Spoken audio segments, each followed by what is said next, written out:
Hello everyone, welcome back. In the previous lectures, we have studied the behavior of firms in monopoly market, their profit maximization problem, and we have compared the monopoly market with perfect competitive market. In this lecture, we will learn about a new market structure that lies between these two extreme forces of market structure. An oligopolistic market is a market in which there are a few but more than one producer.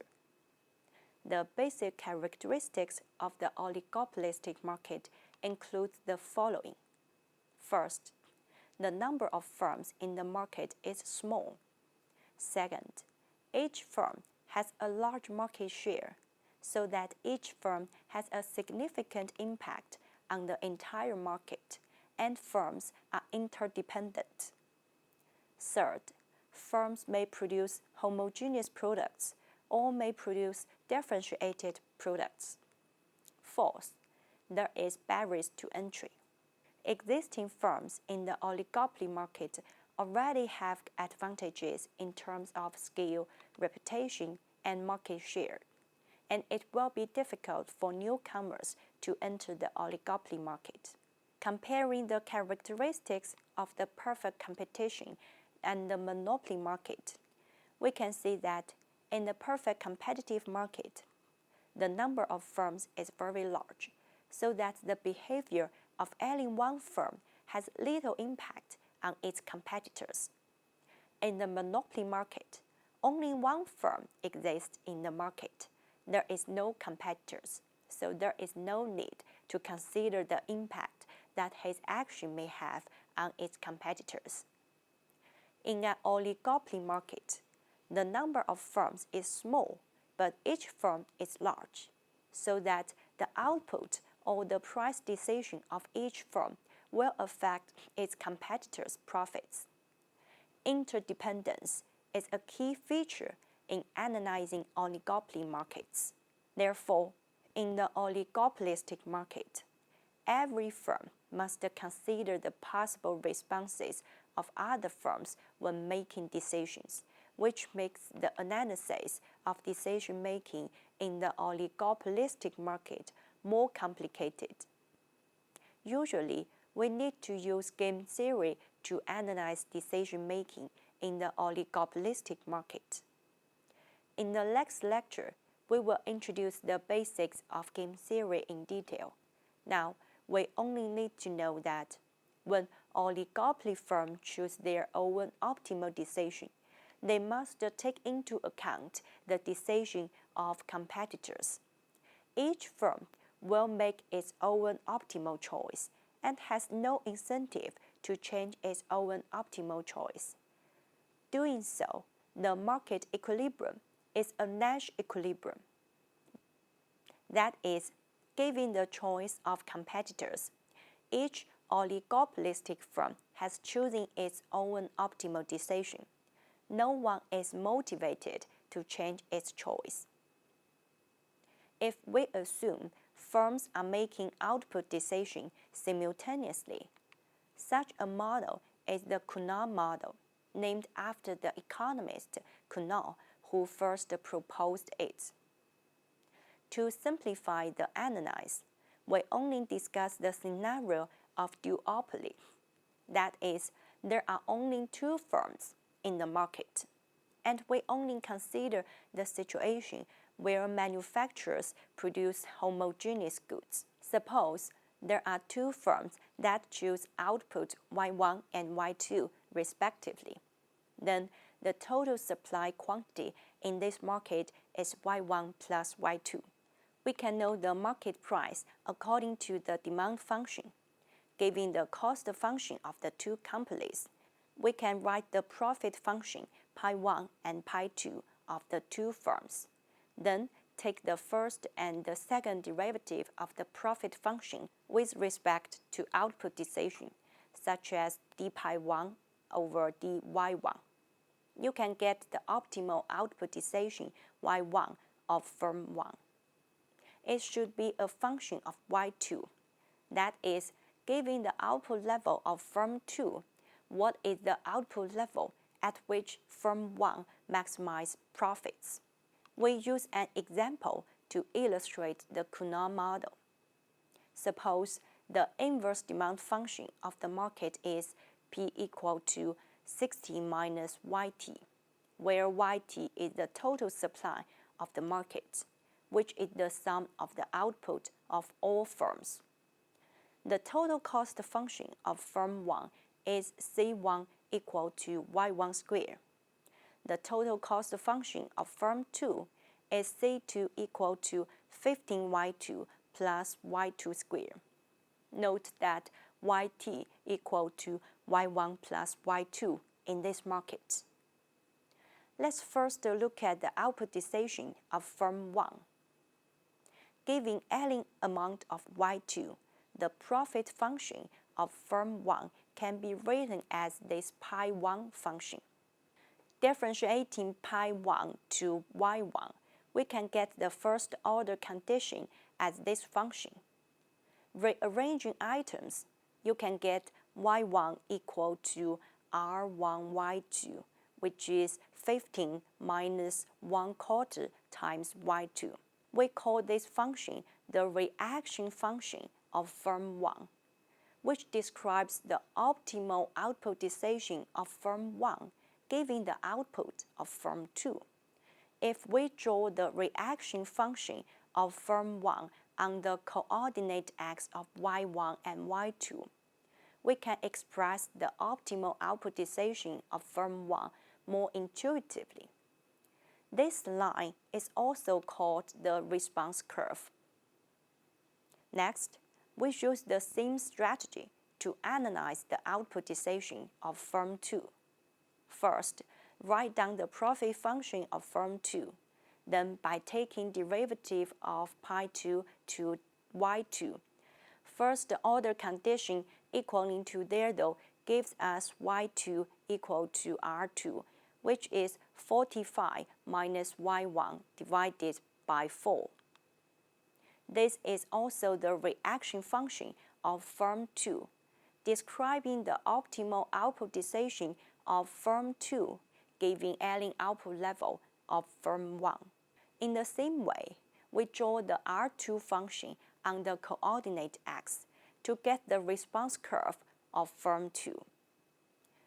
Recall that we just said that the equilibrium of the oligopolistic market is Nash equilibrium, meaning that each oligopolistic firm has chosen its own optimal decision given what its competitors are doing. Applying this concept, the equilibrium of the Coulomb model should be, given the output decision of the other firm, each producer chooses the output level that maximizes its profit, and no firm has an incentive to deviate from this choice. Therefore, an equilibrium output level y1 star, y2 star must satisfy both y1 equal to r1 and y2 equal to r2. That is to say, y1 star and y2 star should be on the two reaction curves at the same time. Thus, we can get the Nash equilibrium output level of this Coulomb model. y1 star and y2 star is 13 and 8. More generally, if we know the cost functions of each oligopoly firm and the demand function of the market, we can follow the similar steps above to solve the optimal output decision of oligopoly firms. This is a Nash equilibrium result, meaning firms cannot collude. As you can imagine, if firms are allowed to collude or cooperate on their output decision, they will definitely choose a production level whose profit is at least as large as the profit in the Nash equilibrium. In the Coulomb model, we assume that the two producers choose output level simultaneously. If the oligopolistic firm's output decisions are not made at the same time, but in a sequential order, such games are called Stackelberg games. Following the above example, we hold the market demand function and the cost functions of the two manufacturers unchanged. Assume that firm 1 decides output level Y1 first, and then firm 2 decides output level Y2. What will the new Nash equilibrium be? We use backward induction to derive the Nash equilibrium in the Stackelberg game. Because firm 2 could observe output decision of firm 1 when making the output decision, the reaction function of firm 2 is the same as before, Y2 equal to R2, which is 45 minus Y1 divided by 4. When firm 1 makes the output decision, it knows that firm 2 will take into account its own output decision, so it knows how Y2 will change with Y1. In other words, when firm 1 chooses Y1 to maximize its own profit, it knows that Y2 is equal to R2 function. So firm 1's profit function can be written as this pi1 function. We can substitute Y2 equal to R2 into the profit function and take partial derivative on Y1 and solve the first order condition. We could get Y1 star S is equal to 30.9. Then we bring Y1 star S back into firm 2's reaction function. We get Y2 star S is equal to 7.8. If you compare the Nash equilibrium output of the Stackelberg model with that of the Coulomb model, you can find that in sequential quantity competition game, the first mover, firm 1, has a higher output, and the latter mover, firm 2, has a lower output. Further, if you calculate the profits of the two firms in the Coulomb and the Stackelberg model equilibrium respectively, you can find that firm 1 enjoys higher profit in the Stackelberg model than in the Coulomb model. Firm 2 has lower profit in the Stackelberg model than in the Coulomb model. This result could be generalized. Firms who make output decision first in the sequential quantity competition games usually have higher output level and enjoy higher profits. This feature is also called the first mover advantage. In the Coulomb and the Stackelberg models, we assume that the firm's strategic variable is output. Instead of choosing output, if two oligopolistic firms producing homogeneous goods choose prices simultaneously, this is the Bertrand model. We also use a numerical example to illustrate the merits of Bertrand model. Assume that the market demand function is P equal to 30 minus Y, where Y is the total market supply, that is Y1 plus Y2. The marginal cost of the two firms are the same, MC1 equal to MC2 equal to 3. What is the optimal pricing decision for these two firms? The conclusion is that P1 equal to P2 equal to 3, which means that both firms are setting price equal to marginal cost. Why is this the case? We can prove it by contradiction. Because the two manufacturers produce homogeneous products, consumers will only buy products from firms with lower prices. Manufacturers will obviously not set price lower than the marginal cost. Assume that the price of firm 1, P1, is higher than the marginal cost, then firm 2 can always set the price P2 slightly lower than P1, but still higher than MC, so that firm 2 can obtain the entire market and still obtain a positive economic profit. So firm 1 had the incentive to lower price, and P1 at Allen level higher than MC cannot be in an equilibrium. Conversely, if firm 1's pricing is lower than firm 2's pricing, firm 2 had the incentive to lower price. Thus, adding price higher than the marginal cost is not an equilibrium choice. Therefore, in equilibrium, the price of the two firms must be the same and equal to the marginal cost. Only in this way, neither firm has incentive to deviate, which is a Nash equilibrium. It is worth noting that the Nash equilibrium pricing results of the Bertrand model are the same as in a perfect competitive market, which is somewhat surprising. If the pricing decisions of the two firms are made in order, this is the sequential pricing model. One example of sequential pricing model is the dominant firm model.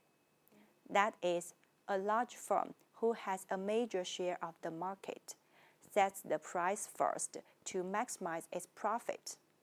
This large firm is called the dominant firm or the leading firm.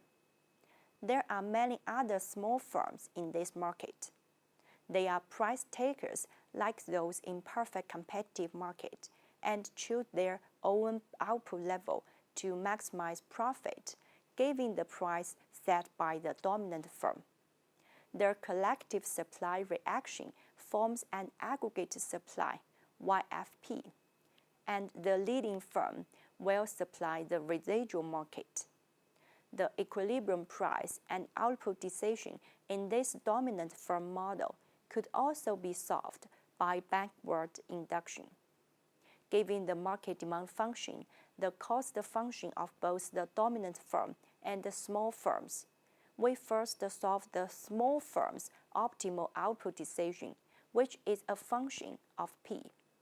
Then we write down the dominant firm's profit function, substituting YFP into the dominant firm's demand function, and then solve the dominant firm's optimal pricing strategy. All right, in this lecture, we introduce 4 models of the oligopolistic market.